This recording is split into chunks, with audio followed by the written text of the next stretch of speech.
Hi Josh, how are you? Hi, I'm fine, thank you. Here's my business card, and you can use it to email me if you have questions later. Appreciate it. Do you have a card? I actually ran out. I have them at the... That's okay. It's actually back in the booth. No card. I'll never be able to get a hold of you. No, I got your resume. So you're here for an interview for the producer position today at Warner Brothers, and we're the Turbine studio in Massachusetts. Okay. So you're open to relocating Yes, from I LA? am. Okay, well that's good. Have you been to Boston before?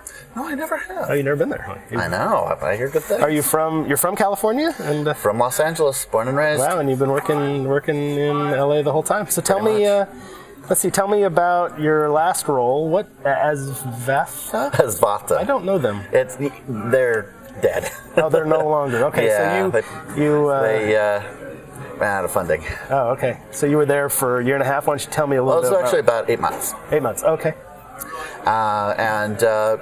Basically, when I got there, it was a place where they were doing a social networking game called Karma Kingdom. It had been running for about a year already, and it had started dropping off and players. So I was hired on to be both a designer and producer.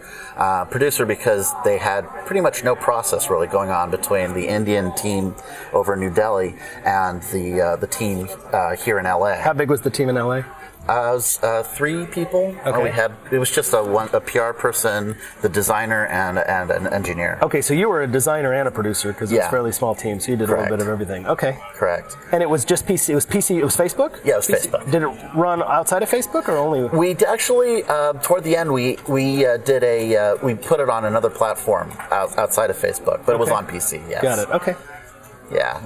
And you did just one game or multiple games? Then I also worked on a mobile game. There was 2, but one was that was actually in production at the time. We were going to go for the second one, but unfortunately, we almost finished the first one, and that was when the money ran out. Yeah. Okay, so you did that, like you said, for 8 or 9 months, and then before that, you were at Konami.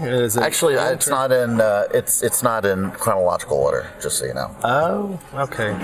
So chronologically, I was over at the Academy of Interactive Arts and Sciences. Okay. I was a project manager. Yeah, tell me about that role. I had a longer period of time with that. So I started out as a production assistant there. Just helping them getting their games. Basically, if you know about the Academy of Interactive Arts and Sciences, they put on Dice Summit and they have an award show, and so I was working on the award show portion of what they did. Okay. And the one in Las Vegas. Yes. Okay. Yes, exactly. And basically, the whole idea is just like motion pictures arts and sciences. We get a whole bunch of games, and we have to get them out to game developers to actually review them and see who the finalists are going to be in various categories. Oh, so we literally get membership, thousands of them. So the membership votes, and just like the film and television side. Yeah, and we have panels to figure out who the finalists are, and then the whole membership votes to see who the winners are. Okay.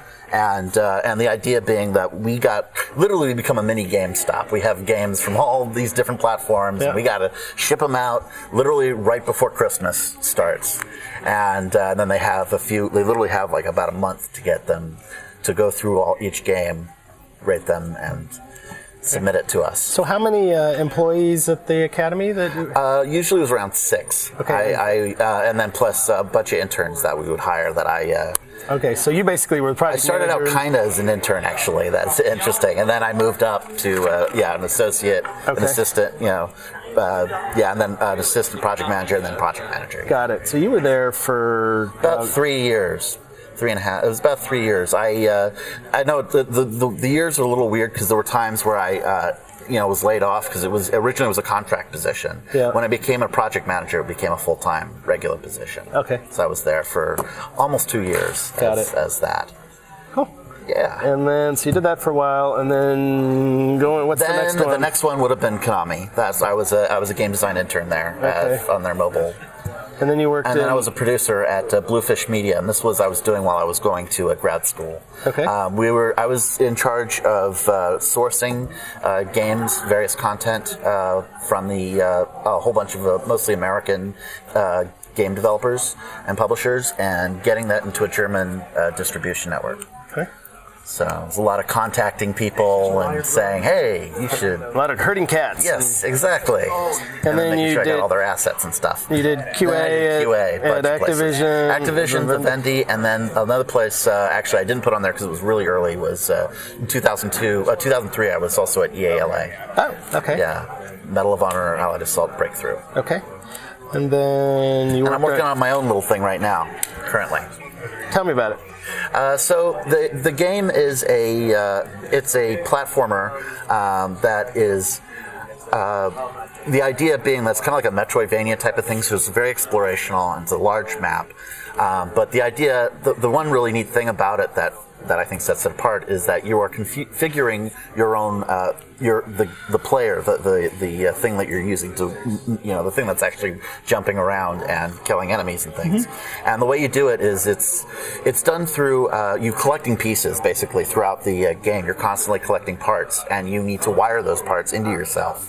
And you can do it in various ways in various locations on your body, and it affects how you move around. And like if you put on a whole bunch more parts, you get bigger, and then you also, if you take parts away, you get smaller, and that's how you can get to certain other areas and there are various obstacles and things like that are attuned to the stuff that you Cool. Yeah. So you got your engineering degree in 2002. Then you Correct. went into the game industry. Then you took some time off, or you worked. No, I went to. So I'll give you the full thing. So okay.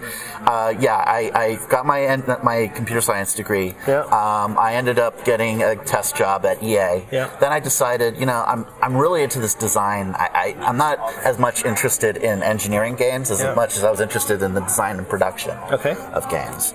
And that's when I decided that I saw this new MFA program at USC, and I was like, oh, I should try for that.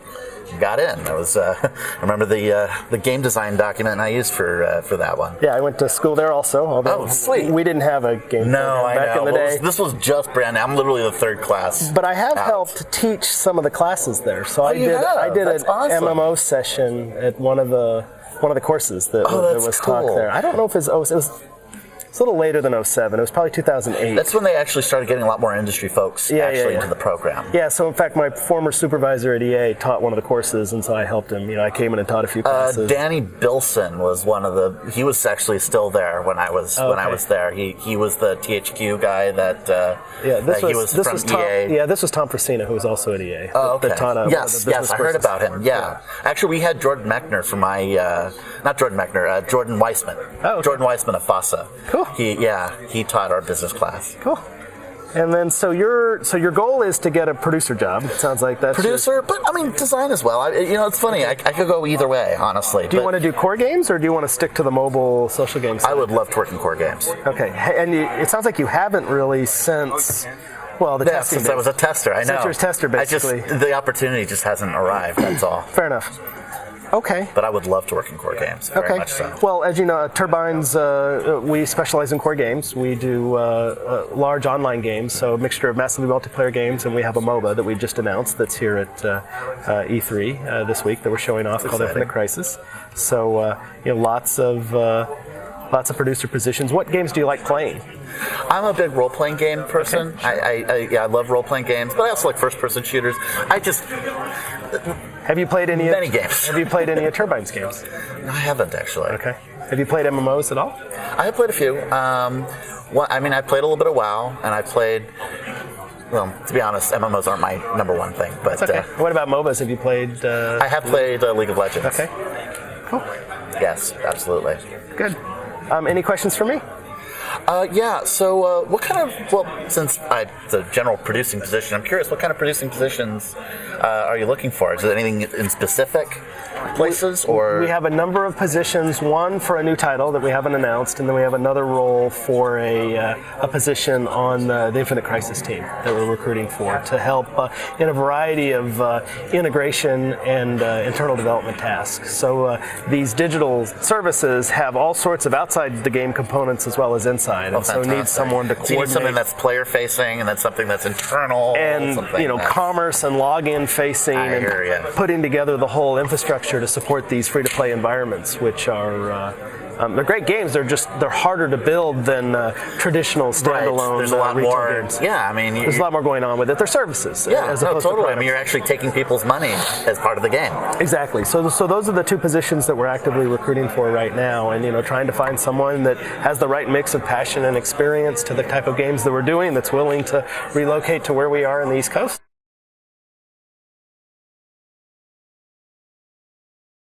One of the things I was trying to go for was to communicate all the good things, all the things that best match the kind of thing that they're looking for, and I think I was pretty effective at that. Just trying to go look at my experiences based on the questions he asked and respond with those with the proper response for those questions.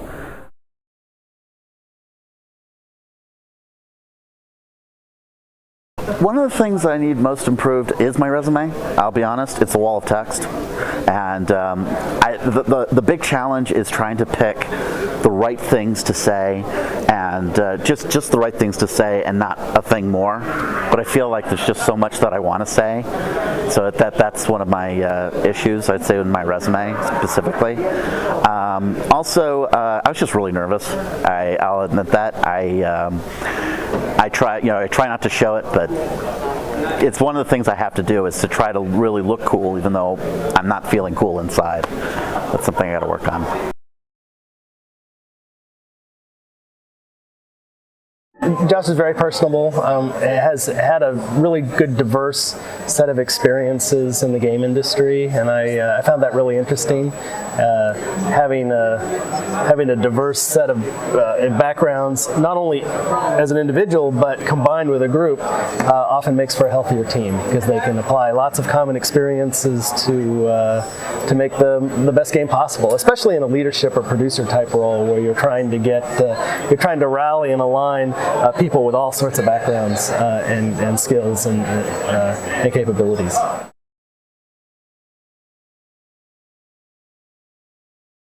So a couple things. First, I would reduce the resume down to one page. And the second thing I would do is make it chronological. I was completely confused as to when he was working on what. Start with the most current experience and just work your way back in time and kind of put school at the bottom. Well, unless you went, even if you went to school kind of in between, list the education at the bottom, chronologically the work experience on the way up, so that I could track it. Because as I went through the list, we were bouncing around his career, and it was very confusing. In addition, by going to one page, some people struggle with that because they're worried they're going to leave off really important things. So one way to get around that is to construct a resume that's unique to each job you're applying. Now, it's a little extra work to do, but if he knew that he was going to interview at Warner Brothers and Turbine, he could say, okay, hey, let's look into any kind of relevant experience I have with MMOs, MOBAs, online games, maybe some of the IPs that we're working on, something that can provide a connection to the type of work that the role that he's applying for might do. And I found that to be really effective, because oftentimes what we're looking for in a candidate may be quite a bit different than maybe what one of our competitors is looking for in hiring the position. And being able to customize that resume can be really effective.